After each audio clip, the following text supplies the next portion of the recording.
Yes, good morning, students. How are you all? Okay, on yesterday we have discussed about some processes we have also studied about fluid solution, suspension, colloid. After that, we have studied about solubility, saturated solution, unsaturated solution, and how we can find the concentration of a solution. How we can find the concentration of the solution. And some more processes we have also done, we are increasing the temperature or decreasing the temperature, and we were changing the solubility of the substances. हमने क्या किया था, temperature को increase करके या temperature को decrease करके substances की जो सॉलिबिलिटी है उसको इंक्रीज डिक्रीज किया था. वो डिपेंड करता था कि हम सॉलिड को लिक्विड में मिक्स कर रहे हैं या गैस को लिक्विड में मिक्स कर रहे हैं.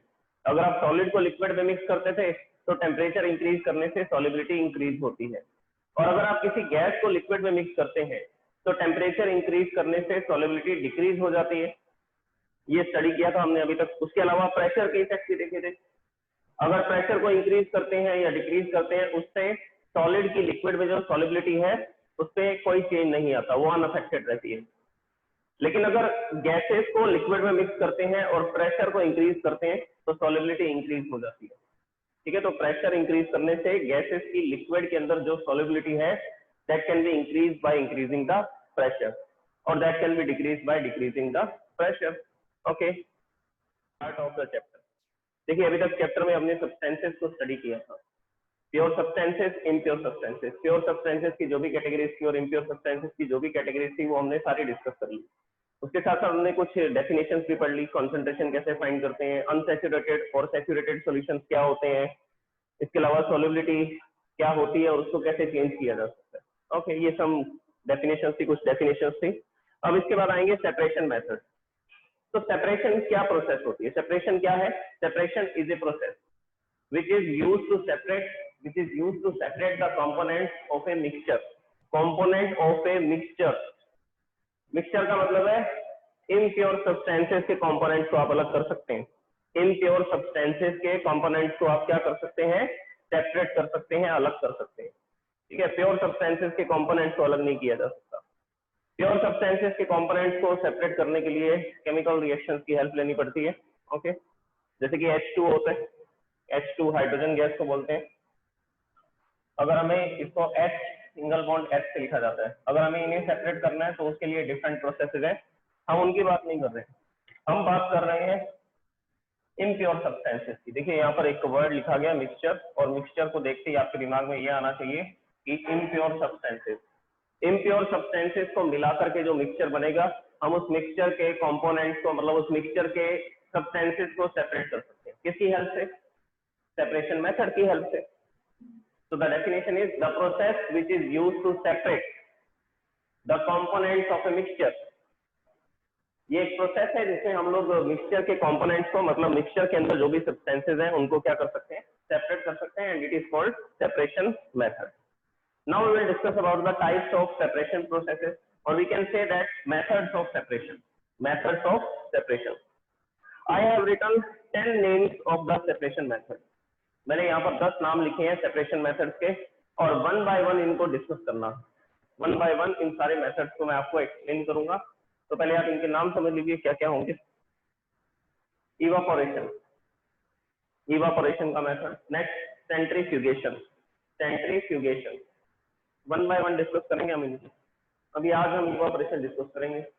Evaporation, centrifugation. Next is separating funnel. Separating funnel. Separation by sublimation. Separation by sublimation. Chromatography. Chromatography. Distillation. Fractional distillation. Fractional distillation of gases. Distillation तीन तरह का होगा. Distillation, fractional distillation and fractional distillation of gases. Next, filtration. Filtration मैंने आपको explain किया था. Filter paper का use करके हम किसको सेपरेट कर रहे थे? सैंड और वाटर का जो मिक्सचर था उसमें से सैंड को सेपरेट करने के लिए हमने फिल्टरेशन की हेल्प की थी. And the last one is crystallization. And the last one is crystallization. अभी 10 प्रोसेसेस स्टडी करने के बाद हम लोग स्टडी करेंगे वाटर सप्लाई को. इन प्रोसेसेस के बाद में आपके चैप्टर के अंदर 2-3 टॉपिक और भी गिवन है, जैसे कि वाटर सप्लाई सिस्टम होता है, तो वो भी मैं आपको एक्सप्लेन करूंगा. उसके साथ साथ इस चैप्टर के अंदर आपको ये भी बता रखा है कि फिजिकल चेंज और केमिकल चेंज में क्या डिफरेंस होते हैं। तो फिजिकल चेंज और केमिकल चेंज, उनके डिफरेंसेस को भी आपको स्टडी करना है। ओके, तो उसके बाद ये चैप्टर कंप्लीट होगा।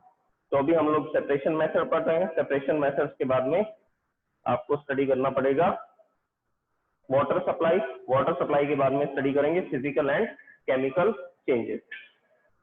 Okay, now we are discussing the process of evaporation. अब ये आपको पता होना चाहिए कि कौन सी प्रोसेस को कहां पर यूज करना है, किस टाइप के मिक्सचर के लिए किस टाइप की प्रोसेस को यूज करना है। जैसे मैं आपको एक एग्जांपल देता हूँ। मैंने आपको ये बोला कि मेरे पास शुगर और वाटर का मिक्सचर, शुगर और वाटर का मिक्सचर है, जिसको हम लोग शुगर सॉल्यूशन बोलते हैं। इसको हम लोग क्या बोलेंगे, शुगर सॉल्यूशन। तो शुगर सॉल्यूशन को फिल्टरेशन से अलग किया जा सकता है। फिल्टर पेपर लगा देंगे, एक छलनी लगा देंगे, एक सीव लगा देंगे, तो उसमें से हम लोग उस शुगर वाटर को ट्रांसफर करेंगे, तो शुगर भी ट्रांसफर हो जाएगी और वाटर भी उसमें से पास आउट हो जाएगा। तो फिल्टरेशन से तो उनको सेपरेट नहीं कर सकते, तो किसकी हेल्प से करना पड़ेगा, इवापोरेशन की हेल्प से उसको क्या करना पड़ेगा, सेपरेट करना पड़ेगा। Hello, yes Harshita, good morning sir. Good morning sir, separation processes की। और मैं आपको ये बता रहा था कि हमारे पास शुगर सॉल्यूशन है। कौन सा सॉल्यूशन है, शुगर सॉल्यूशन। तो शुगर सॉल्यूशन के अंदर से शुगर को सेपरेट करना है और वाटर को सेपरेट करना है, तो उसके लिए हम लोग फिल्टरेशन तो यूज नहीं कर सकते। उसके लिए कौन सी प्रोसेस यूज करनी पड़ेगी, इवापोरेशन। इवापोरेशन भी यूज नहीं करते हैं, उसके लिए क्या यूज करते हैं, क्रिस्टलाइजेशन यूज करते हैं। कौन सी प्रोसेस यूज करते हैं, क्रिस्टलाइजेशन। आप बोलेंगे सर हमने शुगर के अंदर या वाटर के अंदर शुगर को ऐड कर दिया, तो जैसे ही हम उसको हीटअप करेंगे, हीटअप करने पर क्या होगा, जैसे ही हम उसको हीटअप करेंगे तो हीटअप करने पर क्या होगा, शुगर सॉल्यूशन के अंदर दो चीजें है ना, शुगर है और वाटर है। तो वाटर तो इवापोरेट हो जाएगा, सिर्फ क्या बच जाएगा, सिर्फ शुगर बच जाएगा। नो, ऐसा नहीं होगा। इवापोरेशन में वो शुगर जो है वो ब्लैक कलर के सब्सटेंस में कन्वर्ट हो जाएगा, उसका कॉम्पोजिशन भी चेंज हो जाएगा। तो शुगर सॉल्यूशन को इवापोरेशन से सेपरेट नहीं कर सकते। उसके लिए मैं आपको एक प्रोसेस बताऊंगा। कौन सी प्रोसेस, क्रिस्टलाइजेशन। लास्ट प्रोसेस है, लास्ट में पढ़ेंगे इसको। तो अभी सबसे पहले हम इवापोरेशन को डिस्कस करते हैं। उसको डिस्कस करने के लिए क्या करना पड़ेगा, एक डायग्राम बनाना पड़ेगा। अच्छा, एक बात नोट कर लीजिए, याद कर लीजिए आप कि इवापोरेशन की जो प्रोसेस है वो कब यूज की जाती है, किस टाइप के मिक्सचर के लिए यूज की जाएगी, होमोजेनियस मिक्सचर के लिए। किस टाइप का होमोजेनियस मिक्सचर,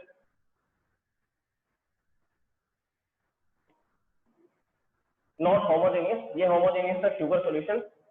ये यूज की जाएगी इंक। इंक को हमने लिखा था कोलॉइड के अंदर। इंक को हमने किस में लिखा था, कोलॉइड में लिखा था।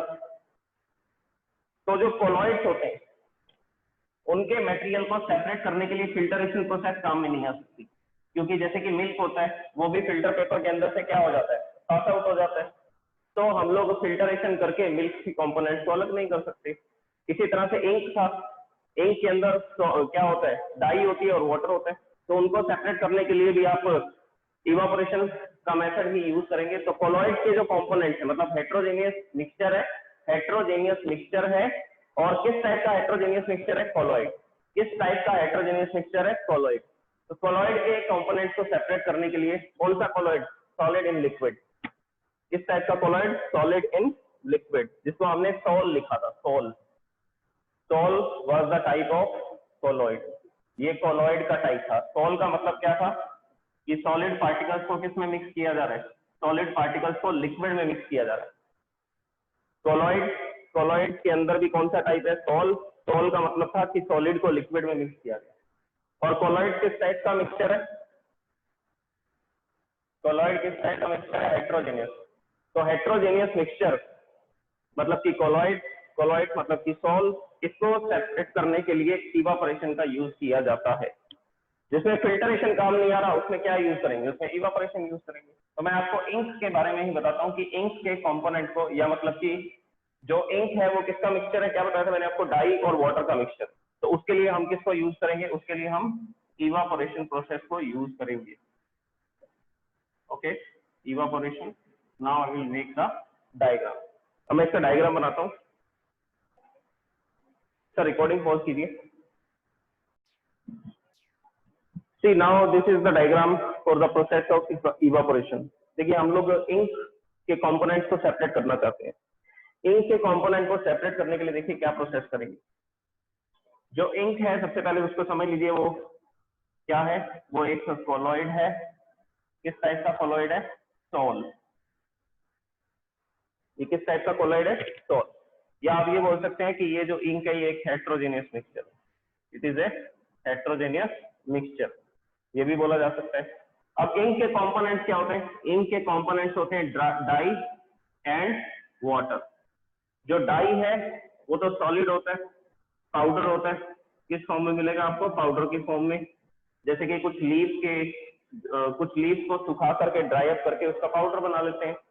जैसे मान लीजिए हमारे पास एक रोज था, जो रोज है उसका जो फ्लावर होता है वो रेड कलर का होता है, पिंक कलर का होता है। तो हमने क्या किया, उसकी लीव्स को ड्राई अप कर लिया, सुखा लिया, सुखा करके हमने उसको क्रश कर दिया। क्रश करने पर वो पाउडर बन गया। अब वो पिंक कलर का पाउडर बन गया। तो वो जो पिंक कलर का पाउडर है वो एक डाई है, और उसको किसमें ऐड करने वाले? वाटर में ऐड करेंगे। तो we are adding a dye in the water, and this combination और this mixture is called ink. इस मिक्सचर को क्या बोला जाता है? इंक बोला जाता है। तो हमें किसको इससे सेपरेट करना है? वाटर को यहाँ से अलग करना है, ताकि हमें क्या मिल जाए? डाई मिल जाए।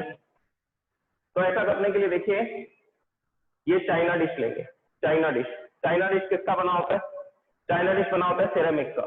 सिरेमिक मतलब कि चीनी मिट्टी के जो बर्तन होते हैं, जैसे कि हम लोग चाय को पीने के लिए जिन कप्स का यूज करते हैं वो भी सिरेमिक के होते हैं। तो सिरेमिक चीनी मिट्टी के बर्तन होते हैं, तो आप इसको चाइना डिश बोल सकते हैं, चाइना डिश। ओके, वैसे चाइना का नाम लेना सही नहीं है अभी, लेकिन फिर भी इस बर्तन का नाम है चाइना डिश। तो हमने क्या किया, इस चाइना डिश के अंदर क्या प्लेस कर दिया? इंक, क्योंकि हमें इंक के कंपोनेंट्स को क्या करना है? सेपरेट करना है। तो यहाँ पर मैंने इसके अंदर इंक को फिल कर दिया। ये एक इंक, इसके अंदर हम लोग क्या कर रहे हैं? इसको फिल कर रहे हैं। मैं इसको डार्क कर देता हूँ ताकि आपको इजीली विजिबल हो। तो this china dish is containing ink. ये चाइना डिश क्या कंटेन कर रहा है? इंक कंटेन कर रहा है। अब इसको डायरेक्टली हीटअप नहीं करेंगे, डायरेक्टली हीटअप नहीं करेंगे। उसका रीजन ये है कि अगर हम इसको डायरेक्ट हीट देंगे तो कुछ केमिकल रिएक्शन होनी स्टार्ट हो जाएंगी। केमिकल रिएक्शन होनी स्टार्ट हो गई तो वो तो सब्सटेंस ही कोई नया सब्सटेंस बन जाएगा। तो हम फिर इसको सेपरेट ही नहीं कर पाएंगे। हम फिर इसको क्या नहीं कर पाएंगे? सेपरेट नहीं कर पाएंगे। अगर हमने इसको डायरेक्ट बर्नर के ऊपर रख दिया होता, तो ये क्या हो जाता?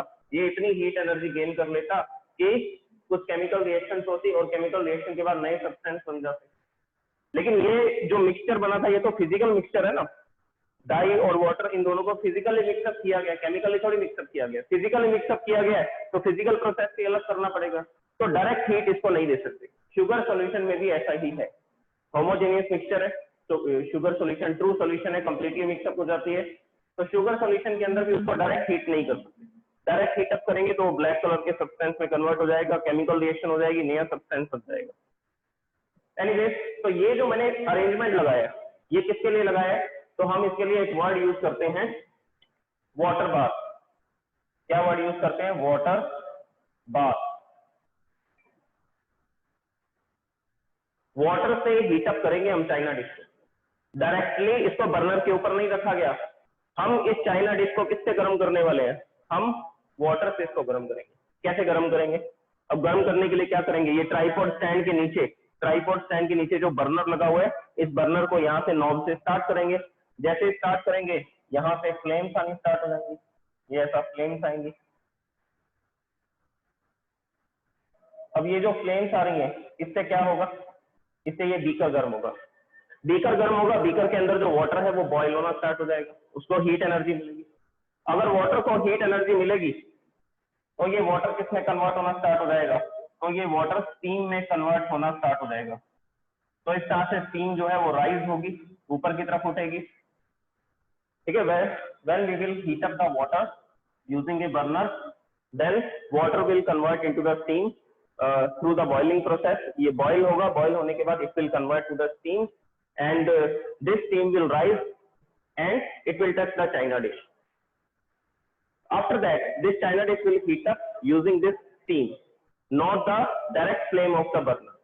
अब देखिए जो चाइना डिश थी वो डायरेक्टली हमने बर्नर के ऊपर नहीं रखी, so it is not getting the heat energy directly from the burner, but it is getting the heat energy not in the higher quantity but in the limited quantity. ठीक है, अगर directly इसको burner के ऊपर रख देते तो ये तो ज्यादा गर्म हो जाता, केमिकल रिएक्शन हो जाती। ऐसा हमें नहीं करना था, ऐसा नहीं करना था, तो हमने इसको किससे गर्म किया, हमने इसको वाटर बाथ करवाई। हमने इसको क्या करवाया, हमने इसको वाटर बाथ दी। वाटर बाथ देने का मतलब क्या है कि वाटर से स्टीम क्रिएट की और स्टीम से इसको हीटअप की। ये जो चाइना डिश है इसको स्टीम से हीटअप करेंगे ताकि इसको ज्यादा हीट एनर्जी ना मिले। ओके, अब जैसे जैसे ये स्टीम ऐसा राइज होगी, स्टीम राइज होने पर क्या होगा, स्टीम राइज होने पर क्या होगा, ये चाइना डिश गर्म होगा। ये चाइना डिश अगर गर्म होगा तो इसके अंदर जो वाटर है उस वाटर को मिलेगी latent heat of vaporisation. Latent heat of vaporisation मिलेगी तो यहाँ का वाटर भी क्या होना शुरू हो जाएगा, इवापोरेट। यहाँ का वाटर भी क्या होना स्टार्ट हो जाएगा, इवापोरेट। तो ये जो चाइना डिश थी, इस चाइना डिश के अंदर से क्या हो रहा है, ये वाटर इवापोरेट हो रहा है। यहाँ पर कौन सी प्रोसेस दिखाई दे रही है, इवापोरेशन। तो धीरे धीरे यहाँ से वाटर इवापोरेट हो रहे हैं। वाटर इवापोरेट अगर हो रहा है तो क्या होगा, यहाँ पर सिर्फ क्या बच जाएगा, this beaker is only containing the ink, ink और डाई। इस बीकर के अंदर सिर्फ क्या रह जाएगा, इस बीकर में सिर्फ डाई रह जाएगी। अभी इसमें क्या थी, इंक थी, तो इंक के अंदर तो क्या था, डाई एंड वाटर। तो वाटर तो यहाँ से इवापोरेट हो गया, तो वाटर तो यहाँ से क्या होने वाला है, इवापोरेट होने वाला है, because we are giving the water bath. इसको वाटर बाथ दे रहे हैं, इसको थोड़ी थोड़ी हीट एनर्जी दे रहे हैं, जिससे यहाँ का वाटर भी इवापोरेट हो जाएगा। इवापोरेशन हो जाएगा तो क्या बच जाएगा इस बीकर में, इस बीकर के अंदर फिर हम देखेंगे कि इंक नहीं रह गई है और इसका जो लेवल है वो कम हो चुका है और यहाँ पर सॉलिड बच जाएगा पाउडर की फॉर्म। तो यहाँ पर ये जो सब्सटेंस बचा, ये क्या बचा, it is a dye and it is in the form of powder, solid. तो फिर से समझ लीजिए क्या बताया मैंने, फिर से समझ लीजिए क्या बताया। यहाँ पर हमने बर्नर से वाटर को हीटअप किया, वाटर को हीटअप किया, वाटर यहाँ पर जो था वो बॉईल हुआ, बॉईल होकर के वो वेपर में कन्वर्ट हुआ, मतलब कि स्टीम में कन्वर्ट हुआ, और ये स्टीम जाकर के ये चाइना डिश को हीटअप करेगी, ये चाइना डिश को हीटअप करेगी and this process is known as water bath, this process is known as water bath. तो हमने वाटर बाथ से इस चाइना डिश को हीटअप किया and the water present in the ink will evaporate, will start evaporating. और जैसे ही इसको heat energy मिलेगी, इस इंक के अंदर जो वाटर था वो क्या होना स्टार्ट हो जाएगा, वो इवापोरेट होना स्टार्ट हो जाएगा। और धीरे धीरे आप देखेंगे कि इस बीकर के अंदर चेंजेस होने बंद हो गए। अब कोई भी चेंज नहीं हो रहा, जब इसमें क्या बच गया, जब इसमें डाई बच गई, और वो डाई किस फॉर्म में बचेगी, पाउडर की फॉर्म में, सॉलिड फॉर्म में। तो इस तरह से हमने क्या किया, ये डाई और वाटर का जो मिक्सचर था, वाटर को तो इवापोरेट कर गया, सिर्फ क्या रह गया, डाई रह गई। तो हमने इसके कंपोनेंट्स को क्या कर दिया, सेपरेट कर दिया। हमने इसके कंपोनेंट्स को क्या कर दिया, इस तरह से सेपरेट कर दिया।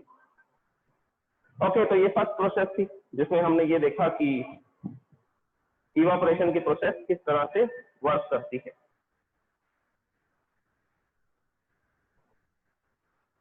Will study about the second process. देखिए सेकंड प्रोसेस को हम लोग स्टडी करेंगे। सेकंड प्रोसेस जो भी थी हमने इस बोर्ड पर यहाँ पर लिखी थी, द सेकंड प्रोसेस वाज, तो सेंट्रीफिकेशन को हम लोग कल स्टडी करेंगे। ओके,